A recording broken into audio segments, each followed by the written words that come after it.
All right, so you must expect positive outcomes. What is the difference, here's a question to you, between an average athlete, and some of you are athletes, I know for a fact, some of you play sports in here. What's the difference between an average one and a great one? Anyone?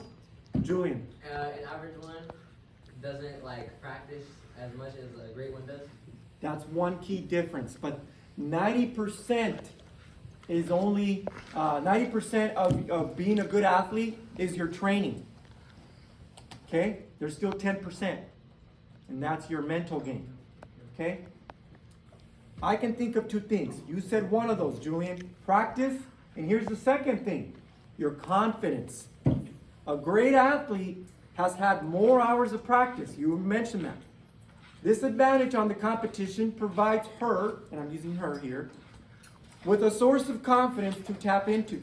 Upon seeing a great athlete in action, the average athlete, so I've seen this at the high school level, okay? I've seen the warm-ups of the basketball players on either team doing the layup lines. And I see some of them peeking over and noticing the star athlete across the other side of the basketball court. Or on the football field when I used to supervise football games at the local, at Rancho.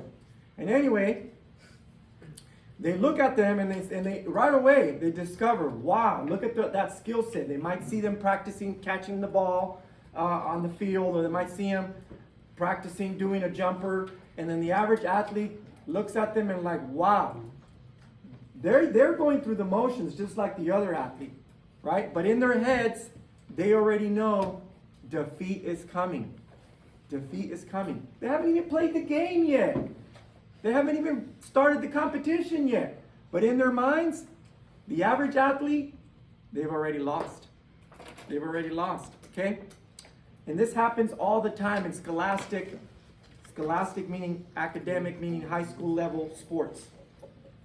Because great athletes, you see, great athletes expect to win. In their minds, they're winners, okay? They expect to win. A basketball player that's great, and I used to watch this kid named Johnny D at Rancho.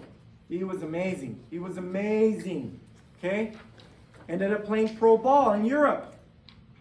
But that kid, I know for a fact, every single time he shot the ball, and he would shoot the ball from beyond the three-point line sometimes.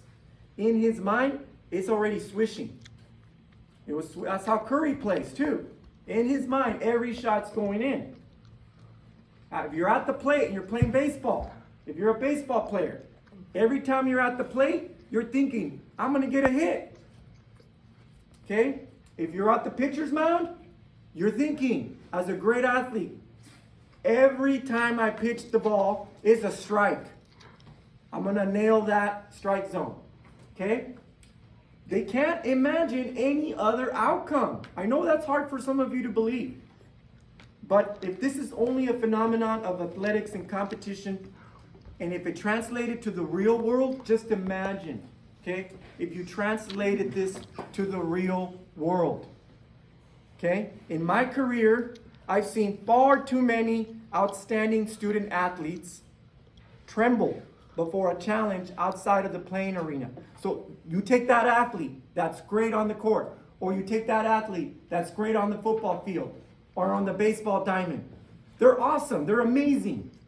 Then they go to the classroom. They're not the same kid. They're a different kid. Like a bad kid? No, not necessarily a bad kid. Not a confident kid. They lack the confidence. What happened to that confidence that they have on the track or on the football field? They don't take it into the classroom. So for them, if it doesn't involve doing something physical, their confidence disappears.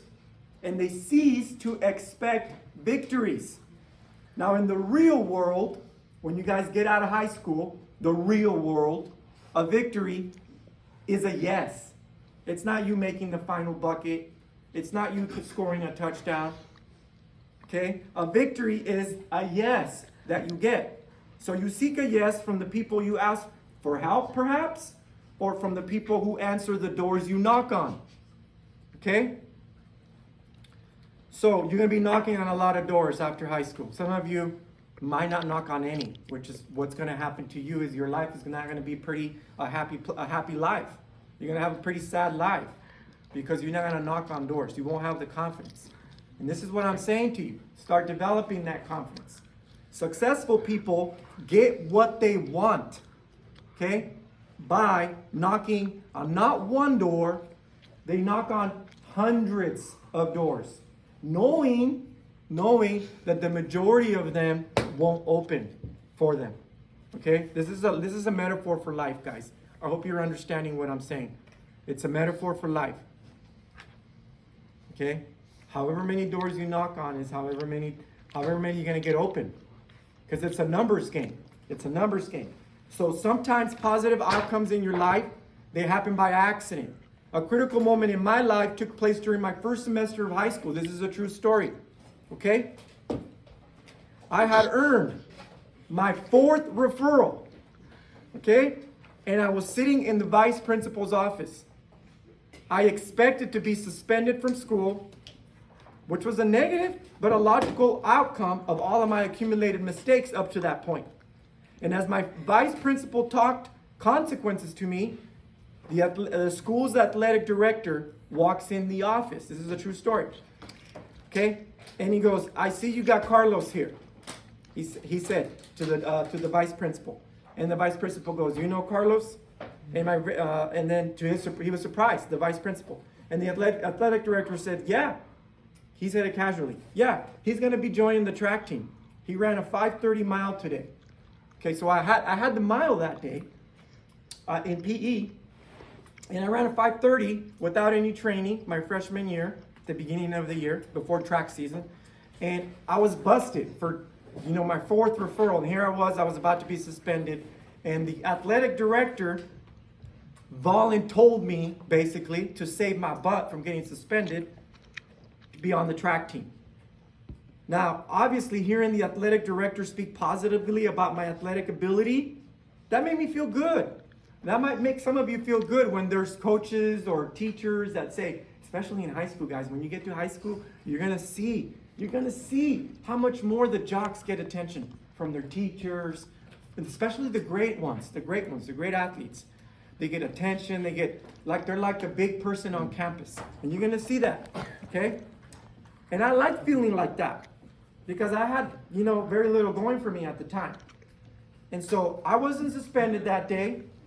And yes, the athletic director saved my butt. I had to follow through on my part now because he saved me. So a chance office visit by the athletic director changed the course of my life. And I'm telling you that for a fact. Had I not joined track, I would have been in the gang.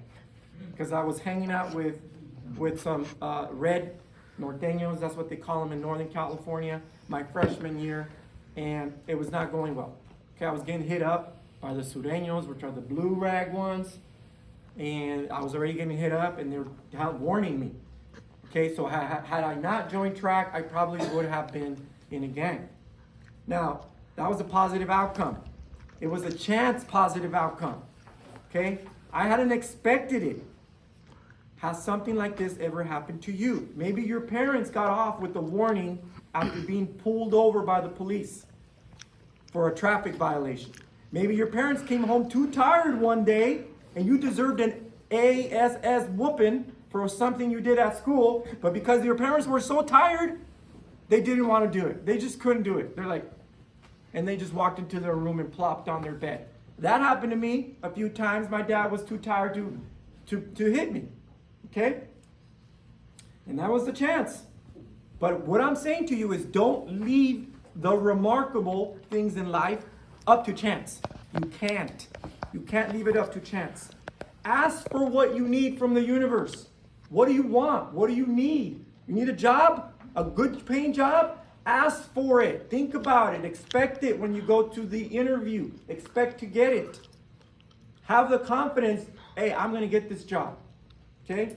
We saw the movie Pursuit of Happiness. I guarantee you, Mr. Gardner knew in his mind he was going to get the job. Okay? It would have been a tough thing still for him to do, but in his mind he was confident. You got to expect the positive to occur. Put out positive vibes.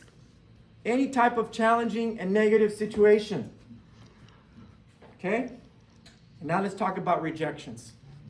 Because remember, I said you're gonna knock on hundreds of doors, but you're still gonna get rejected most of the time. Okay? I want you to beware of rejections.